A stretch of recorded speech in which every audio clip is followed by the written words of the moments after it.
Hi friends. Trichy bell நிறுவனம் பார்த்தீங்கன்னா diploma படிச்சவங்களுக்கான apprenticeship notification வெளியிட்டிருக்காங்க. அதை பற்றின முக்கியமான விவரங்களை பார்க்கலாம். சரிங்களா? இது பியூரா அப்ரண்டிஸ்ஷிப் மட்டும்தான். என்னென்ன டிசிப்ளின் பார்க்கலாம். ஃபர்ஸ்ட் மெக்கானிக்கல் இன்ஜினியரிங் அவங்களுக்கு 70 வேகன்சி சொல்லியிருக்காங்க. அதுக்கப்புறம் கம்ப்யூட்டர் இன்ஜினியரிங் அல்லது இன்ஃபர்மேஷன் டெக்னாலஜி இதை படிச்சிருந்தா 10 வேகன்சி சொல்லியிருக்காங்க.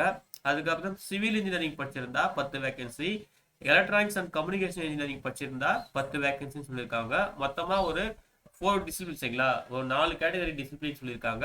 100 வேகன்சி சொல்லியிருக்காங்க. சரிங்களா? ஸோ தெளிவா உங்க டிசிப்ளின் உங்க பிரான்ச் இருக்கான்னு செக் பண்ணிக்கோங்க. ஓகேங்களா?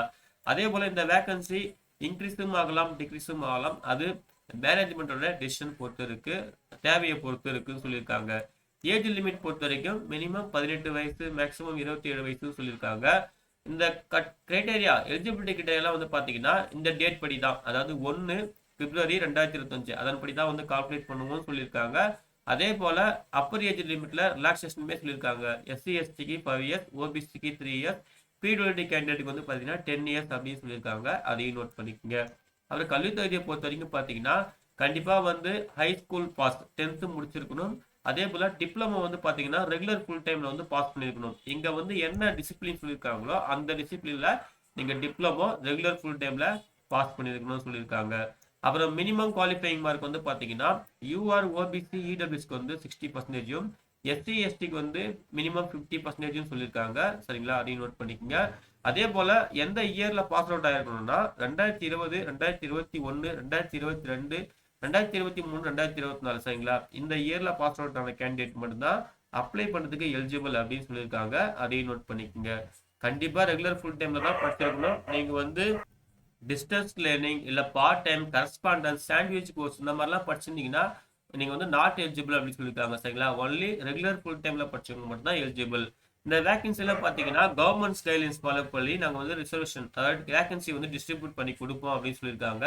அதன்படி பாத்தீங்கன்னா எஸ்டிக்கு 19%, எஸ்டிக்கு 1%, ஓபிசிக்கு 27%, அதுக்கப்புறம் இடபிள்யூஸ்க்கு 10%, பிடபிள்யூடி கேண்டிடேட்டுக்கு 4% அப்படின்னு சொல்லிட்டு இந்த மாதிரி வேகன்சி டிஸ்ட்ரிபியூட் பண்ணி கொடுப்போம் சொல்லியிருக்காங்க. அதையும் நோட் பண்ணிக்கோங்க. சரிங்களா?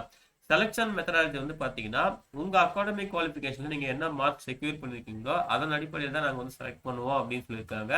செலக்ட் பண்ண கேண்டிடேட் நாங்க கண்டிப்பா மினிமம் பிசிக்கல் ஸ்டாண்டர்டை செக் பண்ணுவோம் சொல்லியிருக்காங்க, அப்ரண்டிஸ் ரூல்ஸ் படி. சரிங்களா? அதுக்கப்புறம் நீங்க ஆல்ரெடி ட்ரைனிங் போயிட்டு இருக்கீங்க இல்ல ட்ரைனிங் முடிச்சிருக்கீங்கன்னா நீங்க நாட் எலிஜிபிள் அப்படின்னு சொல்லியிருக்காங்க. ஒன்லி ஃப்ரெஷ் கேண்டிடேட் மட்டும் தான் எலிஜிபிள் அப்படின்னு சொல்லியிருக்காங்க.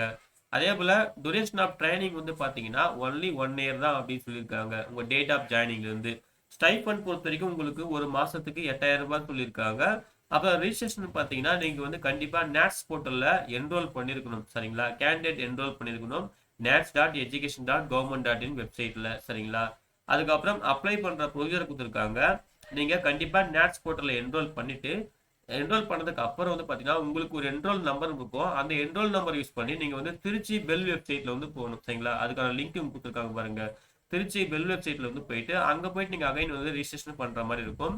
கம்ப்ளீட்டா ஆன்லைன் மோட் தான் இந்த நோட்டிபிகேஷன் அப்ரண்டிஸ்க்கு அப்ளை பண்றது. சரிங்களா? ஸோ என்னென்ன டாக்குமெண்ட்லாம் தேவைப்படும் சொல்லிட்டு லிஸ்ட் கொடுத்துருக்காங்க. கரெக்டா செக் பண்ணிக்கோங்க. அதே போல நீங்க கேண்டிடேட் என்ரோல் பண்றீங்க இல்லையா நேட்ஸ் போர்ட்டல்ல, அந்த ஹோம் பேஜ் உங்க கேண்டிடேட் ப்ரொஃபைலோட ஹோம் பேஜை ஸ்கிரீன்ஷாட் எடுத்து வச்சுக்கணும். அதையும் சொல்லியிருக்காங்க. அப்ளை பண்ணும்போது நீங்க டாக்குமெண்ட் அப்லோட் பண்ணுவீங்க இல்லையா, இதையுமே நீங்க அப்லோட் பண்ற மாதிரி இருக்கும். அதோட ஸ்கிரீன்ஷாட்டும் எடுத்து வச்சுக்கோங்க. சரிங்களா? மற்றபடி என்னென்ன டாக்குமெண்ட் தான் உங்களுக்கு அப்ளை இருந்து சொல்லிட்டு இங்க செக் பண்ணிக்கோங்க. அதுக்கப்புறம் ஆக்டிவ் இருக்கிற இமெயில் ஐடி, மொபைல் நம்பர் கொடுத்து ரிஜிஸ்ட்ரேஷன் பண்ணுங்க, அப்ளை பண்ணுங்க சொல்லியிருக்காங்க. அந்த email ID, mobile number next 1 year வரைக்கும் கரெக்டா மெயின்டைன் பண்ணிக்கோங்க அப்படின்னு சொல்லியிருக்காங்க. எந்தவித கம்யூனிகேஷனும் நீங்க அஃபிஷியல் வெப்சைட் செக் பண்ணணும். அப்படின்னா உங்க இமெயில் ஐடிக்கு நாங்கள் அலர்ட் கொடுப்போம், இல்லை உங்க ரிஜிஸ்ட்ரேஷன் மொபைல் நம்பருக்கு நாங்கள் அலர்ட் கொடுப்போம் அப்படின்னு சொல்லியிருக்காங்க.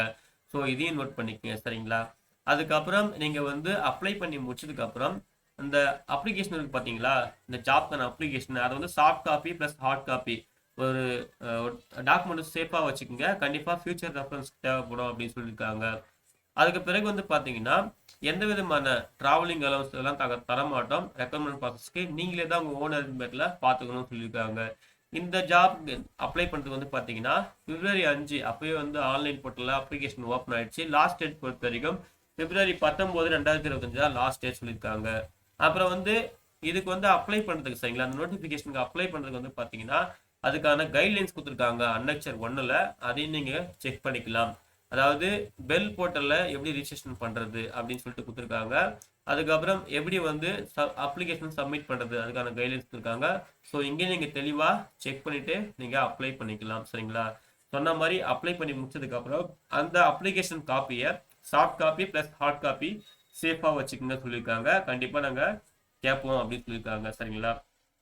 ஸோ இவ்வளோதான் ஃப்ரெண்ட்ஸ். இதுதான் வந்து பார்த்தீங்கன்னா திருச்சி பெல் நிறுவனம் அறிவிச்சிருந்த டெக்னீஷியன் அப்ரண்டிஸ்ஷிப் சரிங்களா. அதாவது டிப்ளமோ முடிச்சவங்களுக்கான டெக்னீஷியன் அப்ரண்டிஸ்ஷிப் அதுக்கான முக்கியமான விவரங்கள். ஸோ அப்ளை பண்ணுறதுக்கு முன்னாடி இந்த நோட்டிஃபிகேஷனை ஒரு டைம் நீங்கள் கிளியராக பாருங்கள். பார்த்துட்டு ஆன்லைனில் மிஸ்டேக் இல்லாமல் அப்ளை பண்ணுங்கள். இந்த நோட்டிஃபிகேஷன் டவுன்லோட் பண்ணுறதுக்கான லிங்க்கையும் ஆன்லைனில் அப்ளை பண்ணுறதுக்கான லிங்க்கையும் இந்த வீடியோ டிஸ்கிரிப்ஷனில் தரேன். செக் பண்ணி நீங்களும் யூஸ் பண்ணிக்கோங்க சரிங்களா. அப்ளை பண்ணுற எல்லாருக்கும் wish you all the best. Thank you.